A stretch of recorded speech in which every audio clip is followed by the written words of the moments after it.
Hey everyone, welcome back to UCLA Health's Medically Speaking. I'm Dr. Eve Glazier. For those of you who are just tuning in, I'm continuing my chat with Dr. Ravi Aysola, professor of medicine at UCLA's David Geffen School of Medicine and director of UCLA's Center for Sleep Medicine. In this part 2 of Counting More Than Sheep, a deep dive into sleep health, we're going to get straight to some listener questions and then just do some much needed fact checking. But if you do want to learn more about the science of sleep, how it affects every part of our health, please do listen to episode 1. But for now, let's just jump into some asking for a friend. Let's just start with the first one. Do women need more sleep than men? No. Great. While we're on that topic, though, this comes up a lot because people have teenagers, myself included. Mm-hmm. Why do they sleep so late? Yes, this is a great question. And I think something that has been a victory for sleep science in the sleep world is, what we know is our circadian rhythm or our sleep and wake rhythm as it relates to how the sun revolves around the earth is not the same throughout the lifespan. That the stereotype of the lazy teenager actually comes from physiology where the sleep phase shifts later. Mm-hmm. So teenagers have a tendency to want to stay awake later and wake up later. And we call that a delayed sleep phase. Mm-hmm. And that's normal. And based on research done by a number of individuals, including Judith Owens on the East Coast, have demonstrated that by changing school start times, having middle school and high school start a little bit later, that resulted in improvements in everything from car accident rates, for these teen drivers, as well as emotional and health and performance. So that is normal. Now, that generally shifts back kind of into the 20s, often when people are done growing and are into the workforce and have an external requirement for structure. Sometimes it doesn't, and people have a persistent delayed sleep phase. Mm-hmm. And this can have a very strong genetic pattern, and there are certain genes associated with this. One can imagine evolutionarily, it was probably not ideal for everyone to be asleep at the exact same time. Right. Now, delayed sleep phase syndrome, which is what we call people who tend to have this pattern. And what I will hear in these cases is, Doc, I don't get sleepy till like 3 a.m. And if I sleep from 3 a.m. to 11 a.m., I feel great. But I can't do that. I'm on a typical schedule.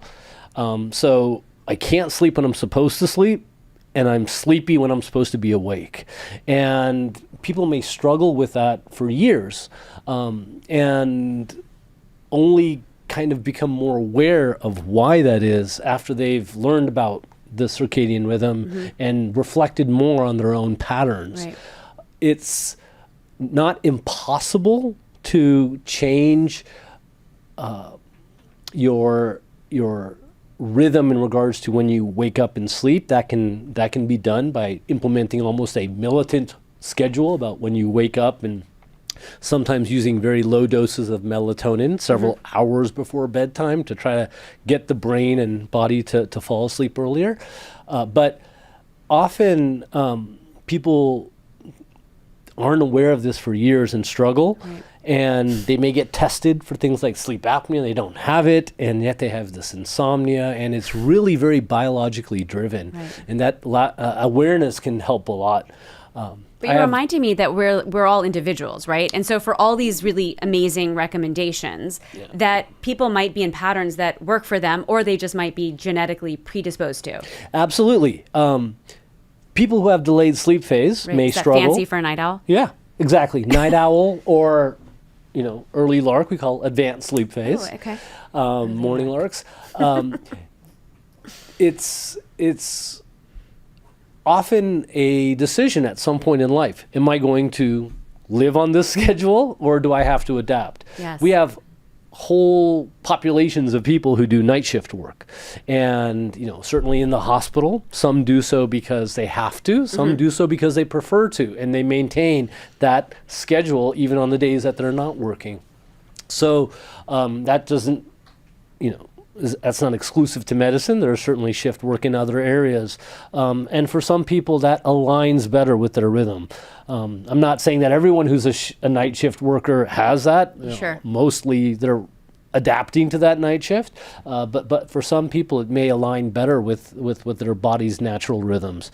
And I think the point about us being individuals is key. I think, a lot of what we learn is based on population studies. Yes. Everything from health risk to impact of certain medications or certain substances or consumables.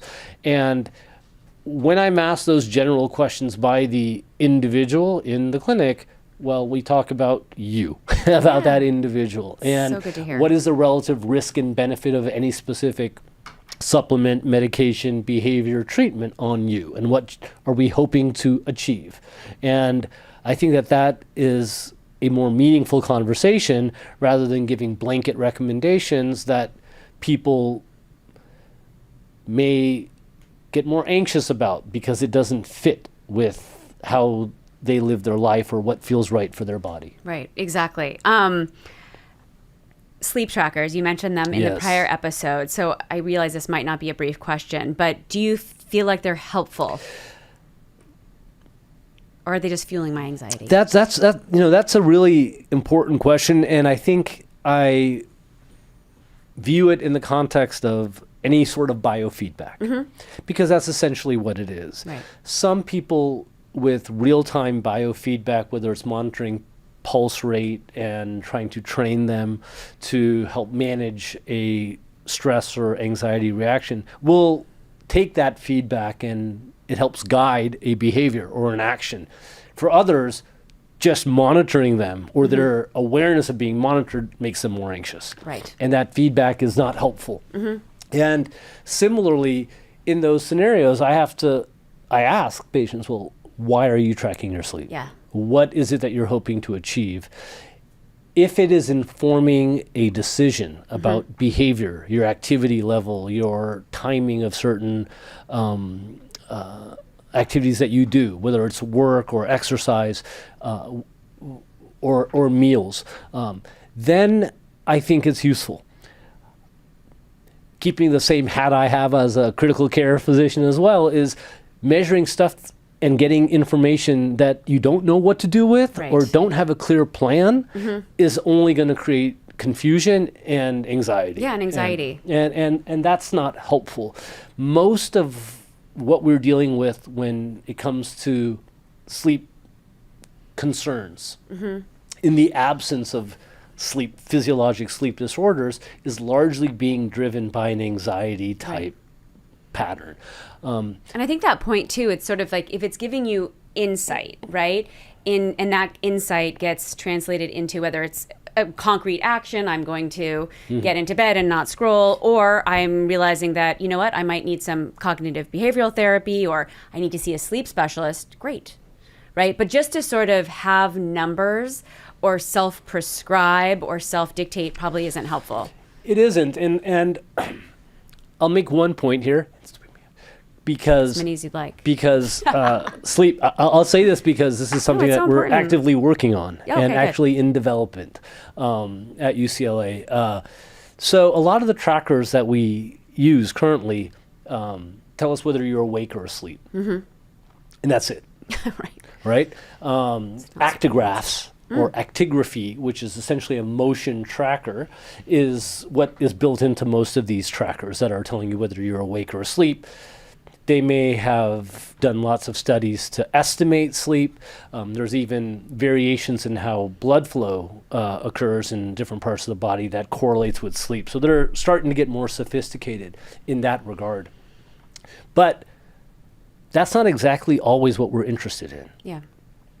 What we're interested in is not just are you asleep or you're awake, but are you awake enough to do what it is that you need to do? Right. And in that regard, that's such a different question. Is absolutely fascinating. It's something that I have struggled with my career. We take care of people with disorders of excessive sleepiness, narcolepsy being, kind of a prime example. Often narcolepsy manifests in late teens or 20s. at a time when people are getting to a delayed sleep phase.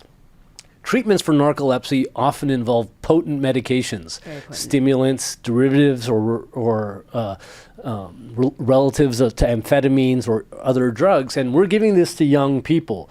And our current tools to measure how sleepy they are is limited to an actigraph, which tells us are you awake or asleep, a sleep diary, which is a self-report, and then a study where we do an overnight sleep study in a lab to make sure that there's no breathing or movement problem, and then do a daytime test to kind of measure their tendency to fall asleep in an unstimulating environment. That test is called a multiple sleep latency test, or MSLT. That's not the real world. Right. And that's not answering the question that we really have, which is not just when are you awake and when are you asleep, but are you awake enough to be doing what you need to do, whether that's driving, flying an airplane, concentrating, making memories, your mood. Absolutely. So I think I have a lot of interest, and we're in the process of developing tools to better assess level of alertness. Yeah. Wearable devices that don't just tell you are you awake or asleep, that you look back in retrospect afterwards, but something that in real time could give you feedback on your level of alertness. I think, pulling an all-nighter is kind of the thought that comes to me immediately. I could never, ever pull an all-nighter. I was just at some point, it's like I had to just go to sleep, and I'm going to do how I'm going to do tomorrow.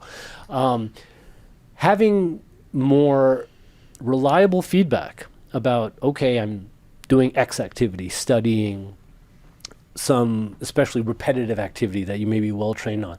When does performance start to decline? When are there diminishing returns? When should I say, okay, probably time for me to stop this? Mental and physical performance. Mental and physical. And so this is an area of tremendous interest. And, as you may know, we have a UCLA Integrative Center for Sleep and Performance now that's looking at this. So I just want to point out really too, right? Like, you don't have to be like this mathlete, as I was joking about in the last episode, or a performance athlete. Like, your everyday performance, right, matters and has real life implications.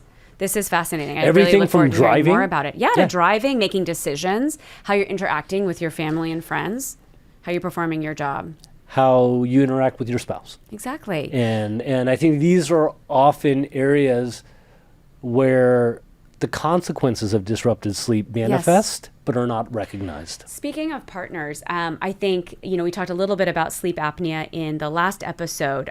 Sometimes, what's the best, most sensitive way to talk to a partner about their snoring or their gasping? Like, no shame, no blame. Like, people get really sensitive. Yes, people do get very sensitive. I've seen a number of different strategies. Everything from the heavy-handed, I'm grabbing you and taking you to the doctor no matter what, to the, okay, I'll just record you. Oh, okay. I like it. And the recording is often pretty convincing. Yeah. When people hear that, what it sounds like when they're asleep. Sure. I will tell you, some of the worst snorers have no idea that they snore. And once they hear it, and then they hear the that occurs when they're waking up from it, that tends to move the needle a little bit more. Right. And also, I think do you feel like there's a stigma that people have about snoring? Absolutely. Yes. I think there's an assumption that if I snore or have sleep apnea, then I'm out of shape or obese. I see. And there's that too linkage bad that there's made. negative connotations with any of that. And then there's becomes a very much I'm responsible for this, and so I need to lose the weight and fix this myself. I'm not going to go see a doctor. And what we often see is it can become a very vicious cycle. So, obesity contributes to sleep apnea, disrupted sleep apnea. Sleep apnea disrupts sleep. Disrupted sleep influences our appetite. We tend to have an appetite for higher carbohydrate foods when we're sleep deprived acutely. It affects our metabolism. And so it can become a very kind of a vicious cycle. And how I often present this to patients who may be skeptical, especially if they have sleep apnea, and I'm talking to them about putting a CPAP machine on, which is a mask that blows air into your airways during sleep. I present it as an opportunity to address a single problem that may be a spark to a virtuous cycle. So we like improve sleep. If we improve sleep, then you have the energy to do the things that you need to do. Yes. And are not stuck in that perpetual self-blame without really an opportunity to find a way out. And I think that everything is so connected. And that's really why I ended up doing sleep medicine. I think pulmonary people who do pulmonary and critical care medicine are fascinated by physiology. And pulmonary is like lungs. The lungs, yes. and critical care is people in the ICU, and so we take care of a myriad of problems in the ICU. And similarly in sleep, it's not a single organ we're looking at. We're looking at a state, a state of consciousness. And it's such a confluence of, psychology, neurology, pulmonary, I'm guessing ear, nose, and throat, like this whole physiology. Yep, you just named the specialties involved. Yeah. So it wasn't till, I think it was, late 2000s that sleep became an official specialty that you had to take recently? A board exam. Yeah. I was one of the guys who could have, quote unquote, grandfathered in, but I did a dedicated sleep fellowship. Yes. And the physicians that can go into sleep medicine are, as you've touched upon, people who are pulmonologists or lung doctors from internal medicine, psychiatrists, ear, nose, and throat, head and neck surgeons, because that's involved, neurologists, and pediatricians. And so it really is a faceted specialty where we're talking about everything from breathing disruption to stress management in the same visit, and dreams. Right. And for trainees who've worked with me when I was in the intensive care unit, and then they've seen me in the clinic, they're like, "Are you the same physician?" It's quite different practices. Yes. I think as a sleep physician, we often see more psychopathology than a lot of our... What's psychopathology? Psychiatric disorders or mood disorders. Because people are often more comfortable complaining of disrupted sleep or fatigue than saying that I'm having emotional issues. I'm sad, or I'm anxious, or I'm worried.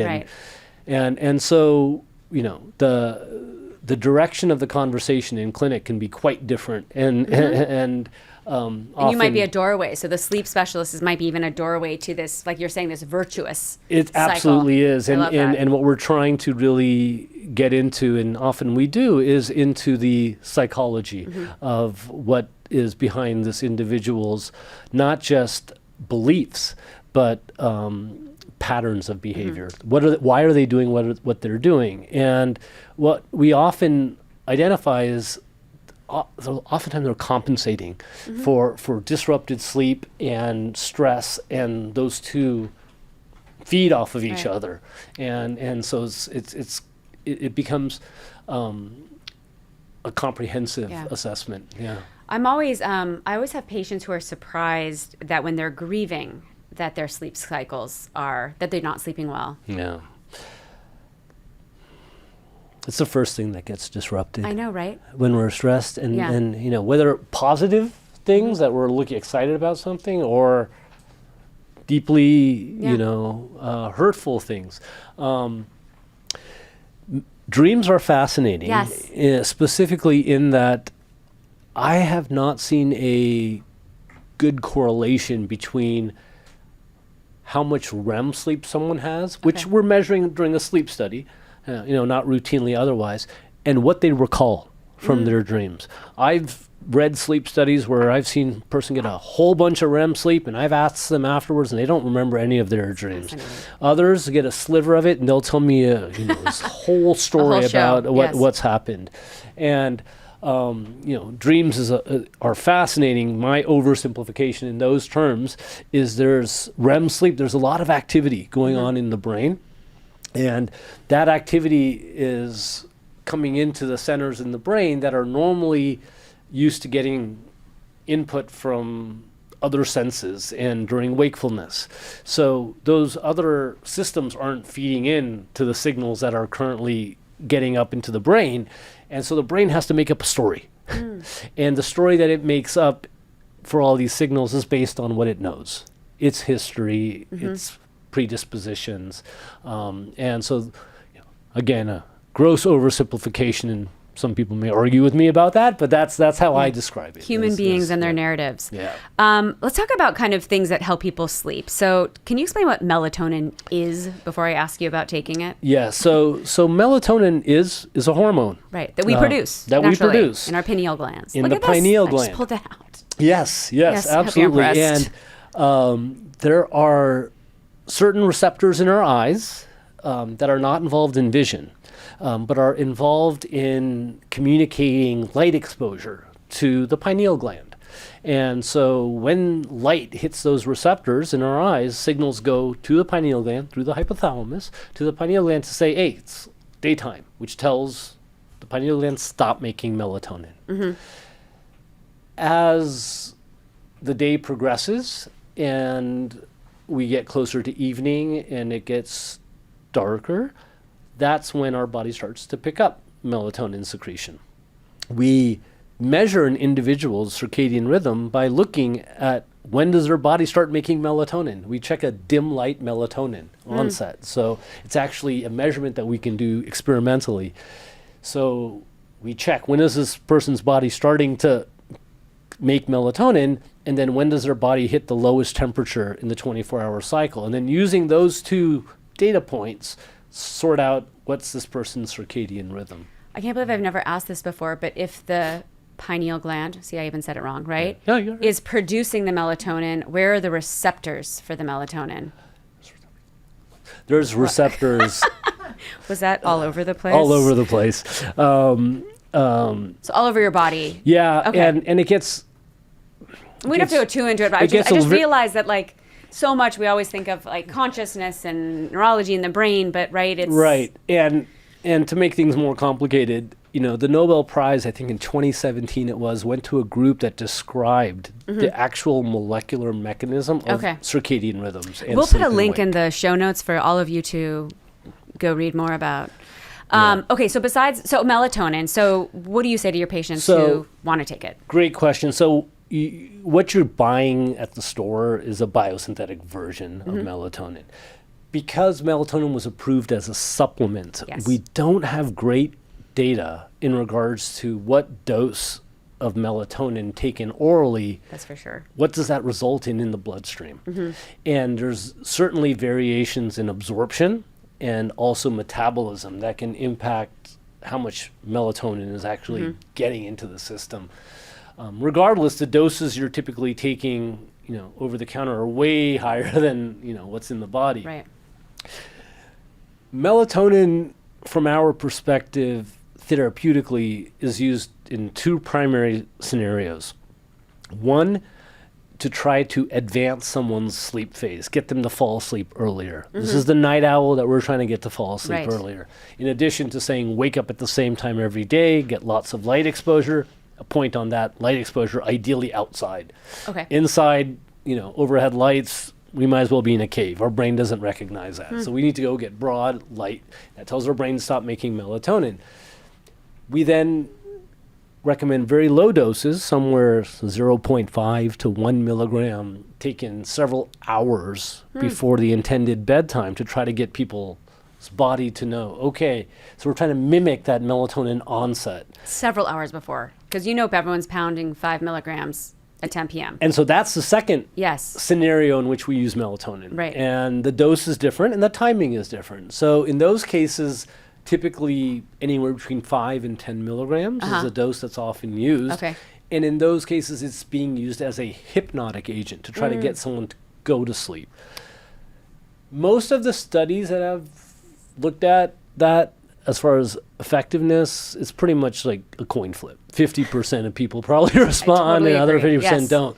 And, in my patients who swear they've responded, I wonder sometimes whether it's just kind of a behavioral link that they've now made, or if it's actual impact of the supplement that they're taking. But is there any harm in taking it? In most cases, we have to be cautious with people who are taking it long term.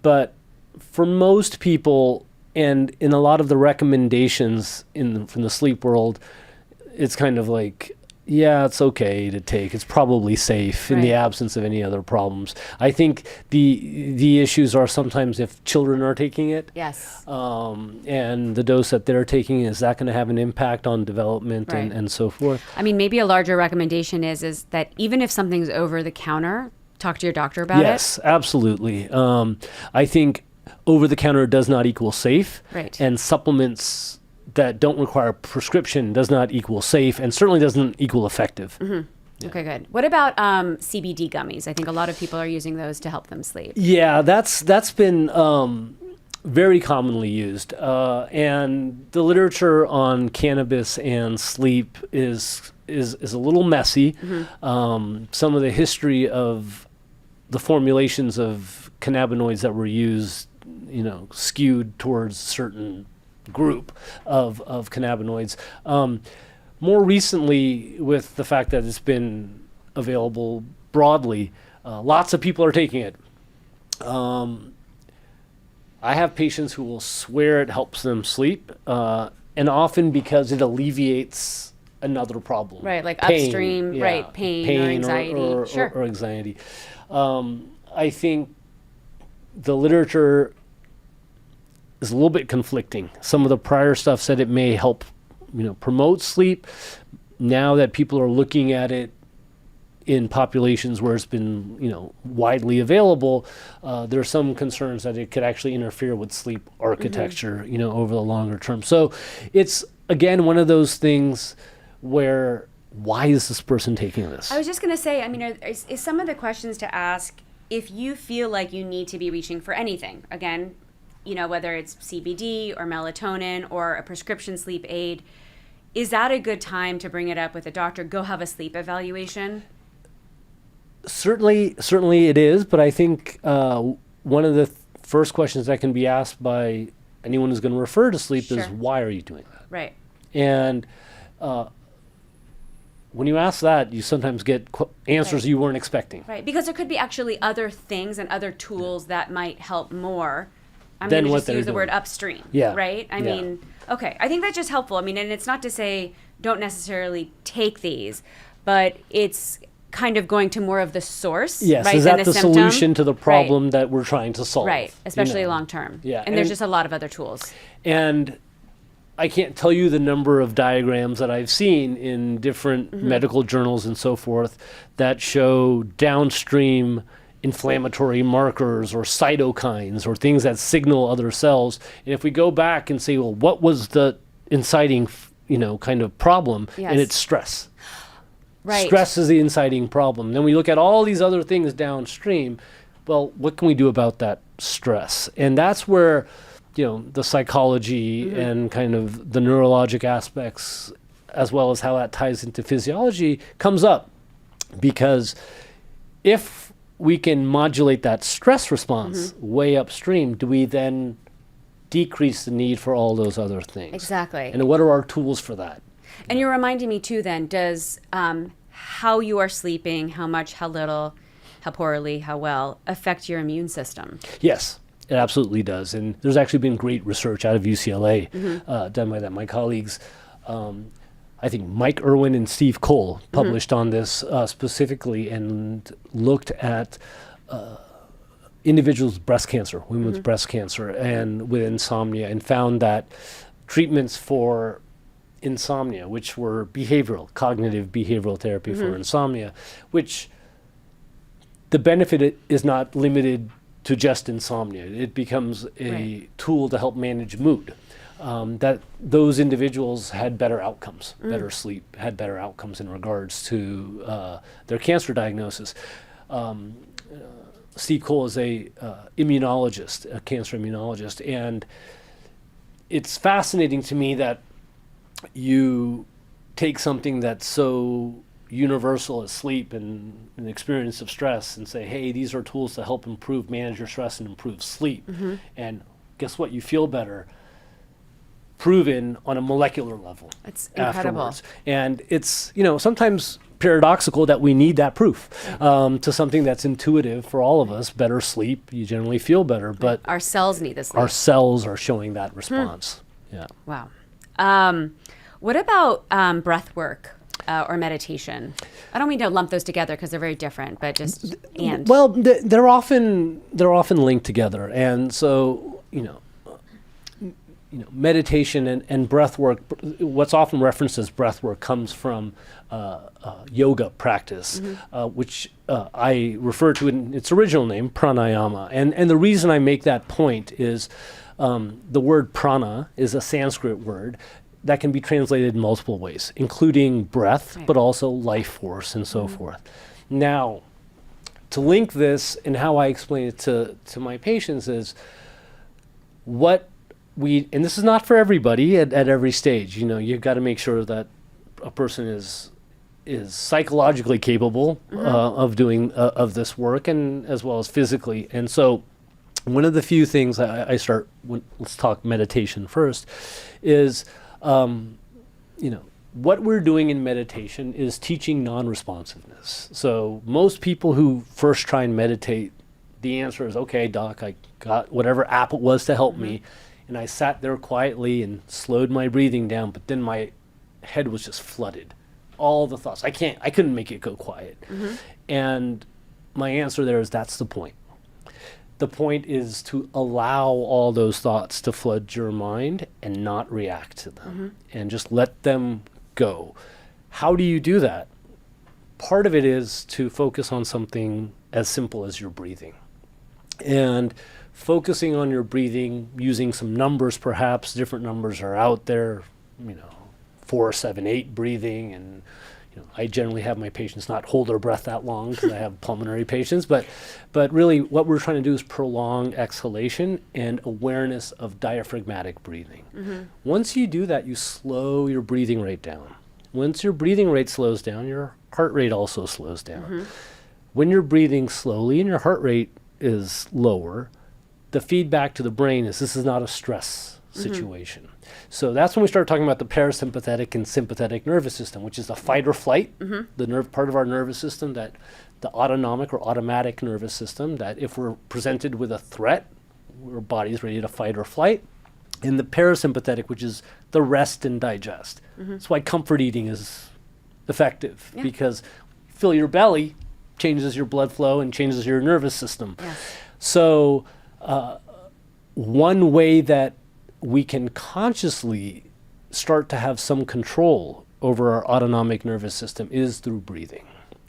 And taking this back to the word prana and the focus on that is trying to simplify something that can get very complicated. Is when we get to the point where we're just focusing on our breathing, and in yogic philosophy, every breath in is a blessing. It's life-giving. Every breath out is gratitude for having that. And what you do with that breath is life. And if you can get back to that moment of whatever's going on in the world around me, whatever chaos and stresses there are that I may not have any agency over, I can go back to focusing on the fact that I'm still breathing. I exist in this reality, and I am connected to something larger than this, because I am not here without this air that's bringing me life, and I am dependent upon this. And so being able to go back to that very basic recognition helps other things melt. Yeah, it's really centering. And it's conditioning. Yes. It's not like you do this one day and all of a sudden you're jumping around and you're enlightened and there's no problems in the world. This is, you are training your body to be less reactive. And you could do this all day. All day. And honestly, it's something that I wish I did more of myself, but it has been my refuge in times of intense stress, both in an intensive care unit when you're asked to perform or need to perform when everything's hitting the fan and people are dying, to dealing with grief and loss, and trying to find your way back when you feel completely dysregulated. the oversimplification there is we can't necessarily control the world around us, but maybe we can start to control our response patterns a little bit more. Yeah, but there's a lot of gratitude there too, and also awareness about your body, and settling into the body, and awareness that it's breathing. Yeah, and that's I think with all the demands that we have and the way we're evolved to deal with threats outside of our system, and our nervous system is designed to sense and give us information about the outside world. We're not always so great about detecting what's going on inside of us. Regulating ourselves. And so, starting to have that awareness of when my body may be having a reaction. And this is often the work we do with our survivors of critical illness, who have post-intensive care syndrome, or PICS, something that's being recognized increasingly, that surviving critical illness, when patients may be on a ventilator that's breathing for them, they may be on potent medications to keep their blood pressure up, but also medications that may be sedating them, that even though they have survived that, which is tremendous, they may be left with significant psychological and physical consequences that are tough to manage. And one of the ways that we have found to be very helpful in our patients, when we have a support group for our post-intensive care syndrome patients, is this mindfulness and breath work. And simply put, we're dealing with people who have had a brush with death. Yeah. So they're much, much more aware of their own fragility than most people out there are. And with that awareness is also a fear. Sure. And gratitude. So those are the things we're navigating in that group. And yes, those things can exist. People can be grateful they're alive, and grateful for the care they received, and still be angry that they're left with these problems afterwards. And terrified that the breath's going to be taken away. One of my longtime patients I had taken care of had sleep apnea and was very adherent to her CPAP machine, got very sick with pneumonia, and ended up in an intensive care unit, and was on a ventilator for 2 weeks where she was heavily sedated. She survived, went to rehabilitation afterwards, physical rehabilitation. I visited her briefly when she was in the hospital. She didn't recognize me. She wasn't speaking at all. And people were worried. They did MRIs and other things. All the tests came back negative. Over a period of time, she started speaking again and was in rehab. And I saw her probably a couple months after she had, left the hospital. And by all outwards experience, she was kind of back to her usual self. Very talkative, chatty, boisterous. And she sat in the room with me. She was there with her husband, who, by the way, looked scared, beyond all understanding because of what he had witnessed and heard. But so I was talking to her and I asked, "How are you sleeping?" And she said, "Not well." And this had never been an issue before. And I asked, "What's going on?" And she put it very simply. She goes, "Well, before I got really sick, I went to sleep. And then the next thing I knew, I was 2 weeks later and people told me I almost died." And so she had no memory of what had happened during that time. And when she woke up, she was woke up in a hospital bed, not knowing where she was or what was going on. And as she was starting to be informed as to what was happening, her imagination took over. What was happening to me those 2 weeks when I didn't know what was happening? What was happening to my body? How were people treating me? All of that is just a question mark. And when we don't have answers or a narrative for that, our imagination takes over. Sure. So you can imagine the level of anxiety that developed. I just went to sleep. And then next thing I woke up and I was almost dead. And so it was a terrible association. Absolutely terrified of being in that situation again. So really a lot to unravel. The the nice ending to that story is she actually wrote in one of the local Santa Monica newspapers about her experience and, the things that helped her recover, which was, certainly significant counseling as well to try to understand. But I think that was a good example of someone who experienced post-intensive care syndrome, even though they didn't necessarily have an obvious chronic or persistent physical impairment afterwards. I mean, clearly this field is just, I'm astonished just by the 1950, and then you're telling me how recent it is just to be board certified in sleep medicine. Right. And then everything you're talking to us about just in terms of just the evolving understanding of sleep and just the things that we're still figuring out. The fact that there's this term you're telling me about, I've never heard before about PICS, I so appreciate her sharing her experience. I can't tell you how much I appreciate you sharing all of this with us. I can't wait for you to come back. We'll bring you back to talk about sleep apnea. I think the details of sleep apnea, and there's so many other, sleep disorders, the trackers that you're developing. I do want to ask you if there's, we've talked about so much, and then beyond just the amazing recommendations and advice and, talking about prana that will always stay with me for the rest of my days. And so I appreciate you sharing that. Is there anything that you'd want to shout from the rooftops to everyone, just, a message, just whether it's practical or even just philosophical? By the way, we forgot to mention that philosophers are also part of this sleep field too. Oh yeah, I think, I don't know where I read it, or I can't, attest to the accuracy of it, but I think, after love, sleep is what's written most about in poetry and things like that. Amazing. Again, don't cite me necessarily. The one thing that I would recommend, this is, I was going to say it's a tough one, but actually my brain just jumped to the lectures I give the athletes. Yeah. And so one of the questions I ask the athletes is, how many of you meditate? And it's not very many hands I see, depending on who I'm lecturing to, different hands. And I would suggest that that's probably the one thing that I would universally recommend, apart from some psychiatric cases where people may need a little bit more guidance, or depending on where they are in their life or what trauma they may be dealing with, meditation may not be appropriate.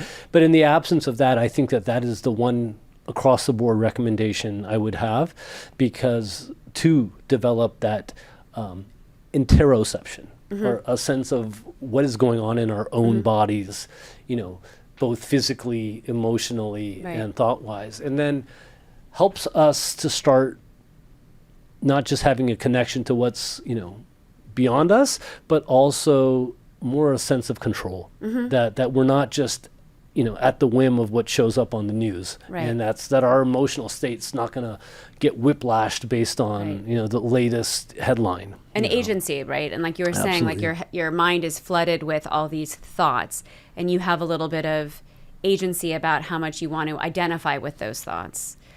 Plus the awareness and the mindfulness, and then of course the gratitude. The gratitude's all mine today.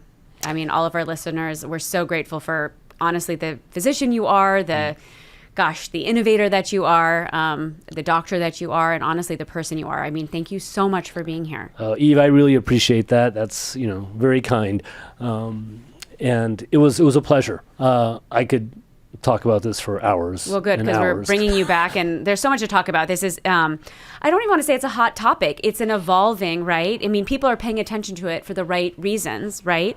But it's really, really important that I think we have just thoughtful conversations about it. And so that's why I'm just even more appreciative that you're here and that you'll come back. Thank you. And if I can finish with this, because, we're medically speaking, and one of the things I say to the athletes after I give them the recommendation about meditation is, don't listen to me, listen to Phil Jackson. 11 Rings. You don't need to take my word for it. You want to see people who've, commented on it and performed. And of course, one of my favorites and idols, Kareem, who talks about, mindfulness and meditation, and how that helped him to, add to the list of professional athletes who are recognizing that both having the time for mindfulness, using breath work to help manage their performance and anxiety as it relates to that, to, developing stronger diaphragms and nasal breathing to be more efficient in their sport. So it's always nice that the things that I'm talking about and promoting, I'm not alone in. No. There's other people saying, echoing the same things from, a variety of different places. Certainly. And and all of these, high performers that you're speaking of, I mean, I'm a firm believer in the everyday quotidian performers, meaning that, how we are performing and interacting with our friends and our families and our partners, our patients. So it all matters. Absolutely. Thank you for being here, Ravi. To our audience, thanks for joining us. As always, keep asking questions. We'll see you next time on Medically Speaking.